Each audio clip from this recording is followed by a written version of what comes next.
That was more than a promise.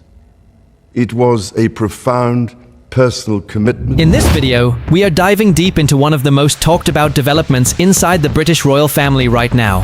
And trust me, once you hear what is unfolding behind those palace walls, you will understand exactly why Prince Harry and Meghan Markle are said to be watching every single move with growing anxiety.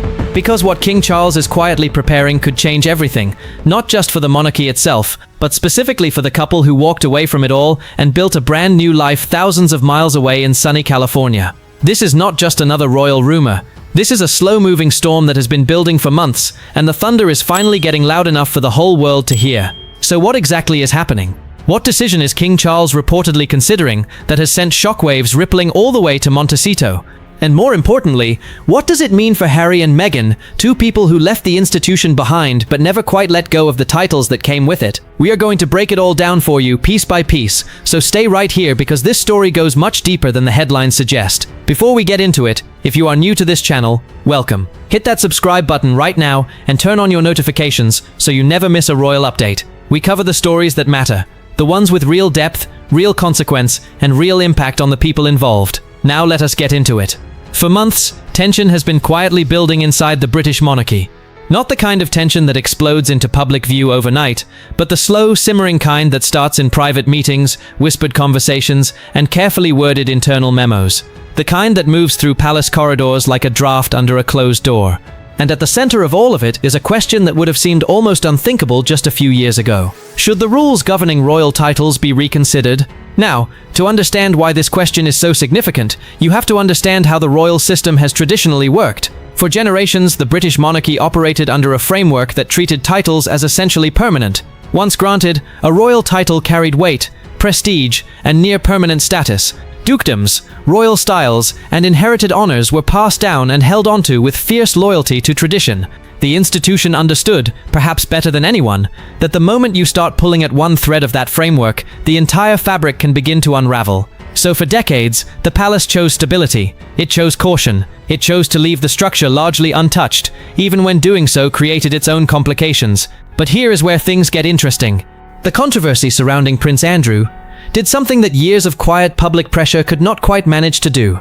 It forced the royal institution into territory it had spent decades carefully avoiding. The situation became so serious, so damaging to the crown's reputation, that the palace found itself having to take actions that previously seemed almost impossible. Military titles were removed. Honorary roles were stripped away. Public responsibilities were dramatically reduced. And in doing so, the monarchy crossed a threshold it had never crossed before in modern memory. It demonstrated that royal titles and honors were not in fact untouchable. They could be reviewed, they could be adjusted, and under the right circumstances, they could be taken away. That moment changed something fundamental in how people inside and outside the institution began thinking about the royal framework. Once the idea of adjusting titles became a reality rather than a theoretical possibility, it opened the door to a much larger conversation. If titles could be reconsidered in one situation, could they be reconsidered in others? Could the entire structure of who holds royal status, and why, and on what terms, eventually come up for review? The answer, according to multiple reports and royal insiders, appears to be yes. And King Charles is reportedly the one leading that conversation. Those who have followed the king closely over the years will not be entirely surprised by this. Long before he sat on the throne, Charles was known to believe in the concept of a slimmed-down monarchy. This was not a secret position. He spoke about it on various occasions, suggesting that the future health of the institution might depend on becoming more focused, more accountable, and more clearly defined in terms of who does what and why. The idea was that a monarchy with a smaller, more visible, more active core group of working members would be easier for the public to understand, easier to trust, and more sustainable over the long term. Now that he is king, that vision is no longer just a philosophical preference. It is a policy direction that advisors are reportedly beginning to develop in earnest. Insiders say that King Charles has been presented with detailed proposals outlining how the monarchy could evolve. These proposals apparently go beyond simple restructuring. They touch on fundamental questions about the nature of royal identity itself. Who should carry a royal title? What should that title represent? And what obligation, if any, should come attached to holding one? At the heart of these discussions is a distinction that the monarchy has historically blurred, but may soon be forced to define much more sharply. The distinction between working royals and non-working royals. Working royals are those who perform official duties on behalf of the crown. They attend state events, support royal-affiliated charities, travel on diplomatic visits, represent the monarch at home and abroad, and maintain a consistent and visible public presence tied directly to the institution. They are, in every meaningful sense, the active face of the monarchy. Non-working royals, on the other hand, may carry titles connected to the crown, but they do not perform those same official functions. They live largely independent lives, pursue their own interests and careers, and may have only occasional or ceremonial connections to the institution. Historically, both groups could hold royal titles without much distinction being made publicly. But if King Charles moves forward with a more formal separation between these two categories, the implications would be enormous. Think about what that would actually mean in practice. Titles that once implied a direct connection to the crown and all the prestige that comes with it could be reclassified. They might become purely symbolic, carrying historical meaning, but no official standing within the modern monarchy. In more significant cases, certain titles might be reconsidered altogether if they are no longer tied to any active role within the institution. This is not just a theoretical exercise, it is a potential restructuring of how the royal brand itself operates and who gets to trade on it. And this is precisely where Prince Harry and Meghan Markle enter the conversation, in a very real and very personal way. Because when you think about individuals within the royal orbit who no longer perform official duties, but still carry their titles and still benefit from the association with the monarchy in how the world perceives them, Harry and Meghan fit that description in a very specific and visible way.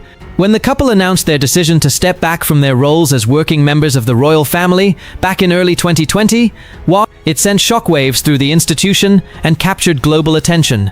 They were making a choice that was genuinely unprecedented at that level of the royal family. They wanted independence. They wanted privacy. They wanted the ability to pursue their own paths without the constraints of official royal life. And to a significant degree, they achieved that. They relocated to Montecito, California. They signed major deals in media and entertainment. They launched charitable initiatives. They gave interviews and wrote books and spoke publicly about their experiences in ways that working royals simply cannot do. But here is the thing that has always made their situation uniquely complicated.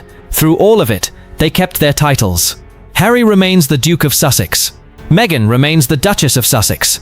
And those titles have continued to play a very real role in how the world sees them. When they give an interview, they are introduced as the Duke and Duchess of Sussex. When they attend international events or speak at global forums, their royal background is woven into how they are presented and how their words are received. The titles have served as a kind of ongoing bridge between their independent life in America and the centuries-old institution they left behind. They provide a layer of authority, of prestige, of recognizability that their personal brands have absolutely benefited from.